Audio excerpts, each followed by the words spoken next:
Hey, welcome back to another video. I'm Ivan Calderon, and today I'm answering your questions.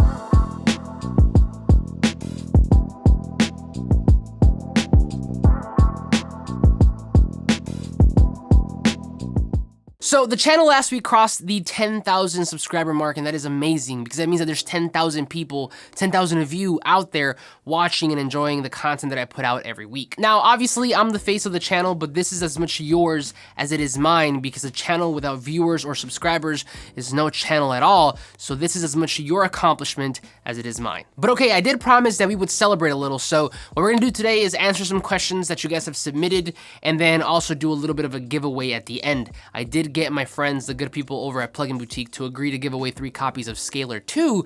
So after the Q&A, I'll be announcing how you can enter to win those. But okay, without further ado, let's get into the questions. But okay, the first question comes from Instagram and the user is lord.productions and he asks, which pair of headphones would you recommend for monitoring or mixing? So I'm gonna sound like a broken record here, but I do believe that if something works and it works well, there's no need to switch it up. I've been using my favorite pair of headphones of all time for the past like 2 years or so, and those are the Audio-Technica's ATH M50Xs. Now, you guys see me use these headphones literally all the time. I use them not only to monitor myself and the DAW whenever I'm doing these kind of videos for you, but I also use them for mixing and even music listening, like regular just consumer music listening. The headphones themselves are really, really comfortable actually. So they don't produce a lot of pressure. Whenever you put them on your head, they don't hurt.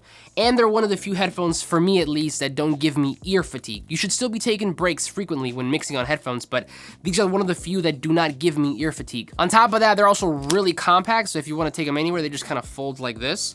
And as I mentioned earlier, they're really great for mixing because they produce a flat frequency response, meaning that on the EQ curve that's baked into here, it's flat. There's no boost or anything like that. So whatever you hear out of your DAW is what you're going to hear out of these. So again, my pick for favorite studio headphones for monitoring, mixing, and all the above are the Audio-Technica ATH M50Xs. Okay, next question comes from the YouTube community section here on the channel from Malicious Mac, and he asks, can you do a video on mixing and mastering a track in Logic and how busing or VCAs work? Thanks and keep grinding. So fun fact, I actually do own Logic, like the full version. It was actually my first like professional DAW or real DAW that I purchased back in 2011. I did have FL Studio back in the day, but I wanted something for like full audio manipulation, so I bought Logic 9. And when I purchased it, it was 500 bucks for the whole thing, and you got like these huge stack of discs that you would have to install into your computer, and I think that took me like a good day or day and a half, maybe even 2, to install all the content. But anyway, I do own Logic, but I don't use it. I mean, I'm a Studio One user, you guys know that. This entire channel really is like a Studio One kind of like hub, but I do own it. So maybe it'd be fun to do a challenge, like a making a beat in Logic challenge, because I'm not really familiar, I haven't used it in years. So a lot of the stuff now is kind of foreign to me, so maybe it'd be fun to do a challenge, a beat making challenge in a different DAW. Let me know if that's something you're into in a comment down below. All right, next question comes from John, and it's not really a question, but it's a really nice comment, so I'm gonna just show it to you anyway. But he says, keep doing your thing, it will grow more. He's referring to the channel. I like the way you present and simplifying what otherwise would be hard to understand. Thank you. I wish you were a Cubase user. So as far as the Cubase thing goes, I don't think I'll ever change. I'm sorry, John. Sorry to let you down. Studio One for life. By the way, shout out to John. He's always commenting on videos, and really just a shout out to anybody who comments on my videos, because I see you guys. Sometimes I don't have enough time to respond back to everybody because things get hectic, but I see every single one of those comments, so thank you. Speaking of which, and I'm gonna go on a tangent really quickly, I just learned this, and I don't know how true it is, so if you know better than me, let me know in a comment down below, but apparently, being subscribed to a channel on YouTube and not engaging, meaning you don't like the videos or comment the videos, actually hurts the channel and even buries it, because apparently that's how YouTube kind of gauges authenticity. And it kind of makes sense because anybody can go out there and buy followers or buy subscribers to make their numbers look really big, but obviously if they're fake, if they're bots, they're not going to comment, they're not going to engage. So I guess that's the way that YouTube is gauging how authentic a channel might be. So again, if you're subscribed to a channel and you don't engage, it turns out it might actually be hurting it. Now, I'm not gonna turn this into a plea thing, but if you watch the channel, if you enjoy the content that I put out, one of the best things and one of the easiest things you can do for me is just like the video and leave a comment. Moving on, next question is from Instagram, and this is from living.nice.lo, and he says, what's up, Ivan, fan of your work. I have a question for you. Do you prefer self-taught or schooling? Because I'm fairly new at this music production and I'm kind of stuck on which route to go towards. And I'm leaning towards being self-taught, but what is your advice on that? So this is actually one of my favorite questions, and the answer is a two-parter, but long story short, you do not need to go to audio school or music production school to be successful in this industry.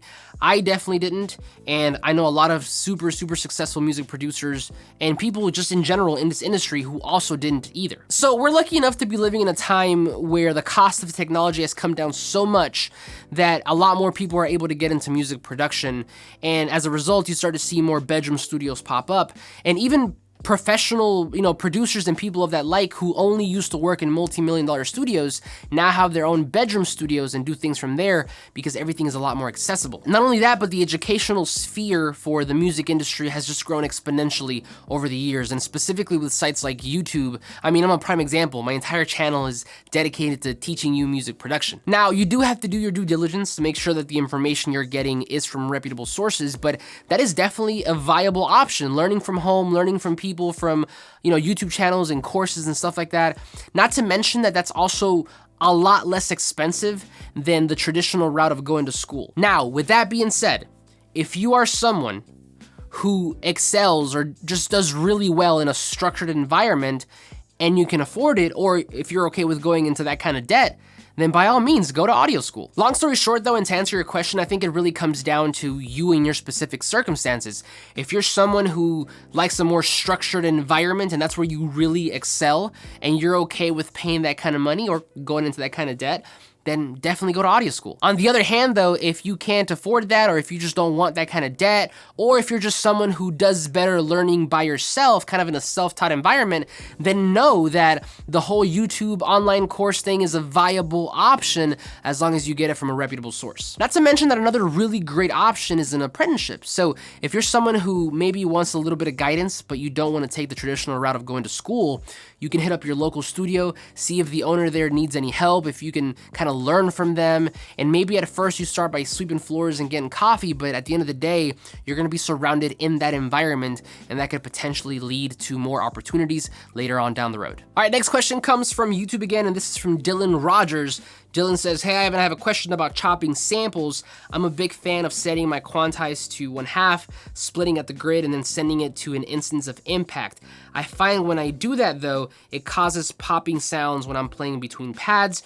Do you or anyone else have this problem? So yes, and the solution is actually pretty simple. So if you set your quantize to 1/2 and then split at the grid, before you send to impact, highlight everything and press X on your keyboard. That'll do a crossfade. Basically what this means is that the software will add a little fade at the beginning and at the end of each chop. So whenever you send it to impact and you play it on the pad, there will be no popping. There you go. Hopefully that helps, Dylan. All right, moving on. Next question again is from YouTube, and this is from Wendell Mendoza. And he says, how do you record your screen and stuff?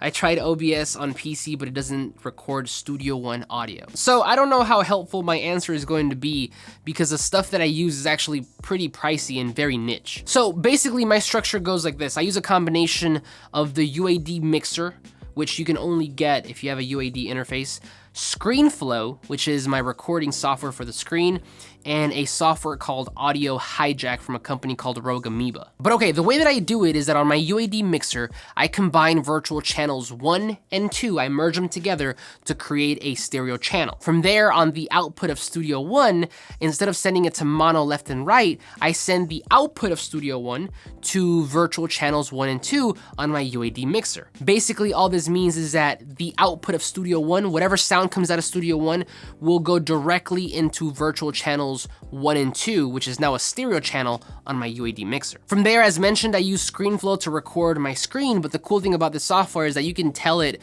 where you want it to pick up audio from. So I tell it to pick up the audio from virtual channels 1 and 2, which is pretty much the audio coming out of Studio One. So basically, at the end of the day, what happens is that ScreenFlow exports one final file, which consists of the screen recording of Studio One and any audio that came out of the DAW, and it meshes them together. From there, of course, I also have my camera recording me, but I also record my audio externally. So right now I have a mic here. You can't see it, it's off the screen, but I use this to record my audio, and this is being fed into channel 1, analog channel 1 of my UAD mixer. And then from there, it's being recorded into Audio Hijack. So then at the very end of it all, whenever I pull up Final Cut Pro to edit my videos, I have 3 files. I have the audio and video from Studio One, from ScreenFlow. I have the audio from here, and I have the video from my camera, and I put it all together. Okay, moving right along, we have a question from Ismail on Instagram, and he says, why Studio One 4? I know that you also play guitar. What is, in your opinion, the best way to add guitar to trap nowadays? So why Studio One 4? Honestly, for me, it's just the perfect combination of pro features and simplicity. Now, it's not perfect, but I love the fact that I can do all my pro audio functions and tasks within Studio One. So producing, mixing, mastering, I can do it all while at the same time retaining that drag and drop functionality and just that really friendly user experience. Now, as far as the guitar question goes, honestly, all trap is just repetitious melodies and loops. So it doesn't really matter what you use. I know right now guitars are the popular element within trap, and I'm thinking like Travis Scott and DaBaby, but at the end of the day, it's just about creating a repetitious melody that loops over and over. I'm thinking like 4 or 8 bars. As long as you do that, you're good to go. All right, last but not least, this is not a question, but it's a really nice comment. On one of my Scalar 2 videos that I put out, I believe it was the one on how to make trap melodies, one of the lead developers, I think he's a lead developer, of Scalar 2 commented on there, and he said, this is fantastic, and I would love to share it with the wider community. Really drills home on what we try to achieve with Scalar 2 and its phrase and melodic based features. Again, this really wasn't a question, just a really nice comment, but it's always nice to have your work acknowledged. But all right, that's it for the questions. And speaking of Scalar 2, that actually perfectly segues into the giveaway. So Plugin Boutique agreed to give out 3 copies of Scalar, and the way to enter is super simple. All you have to do is, number 1, make sure you're subscribed to this channel.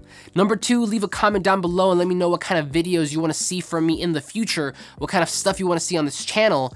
And then last but not least, make sure you're following me and Plugin Boutique on Instagram. So what I think I'm gonna do is I'm gonna leave this giveaway open until next Monday the 13th in the morning. So Monday the 13th in the morning, I'm gonna pick a winner from the comments down below. I'll make sure you're following all the rules for the giveaway, and then I'll be announcing those winners on my Instagram, and I'll also be replying to your comment on this video to let you know you won. At that point, you have 24 hours to reply back to me so I can get you this license. If not, then we'll just pick another winner. But that's it for me. Thank you so much for watching, and again, thank you for 10,000 subscribers. I'm super pumped for the future of this channel and what it could turn into. But as always, like this video if you like to subscribe if you're not already, but I will see you on the next one.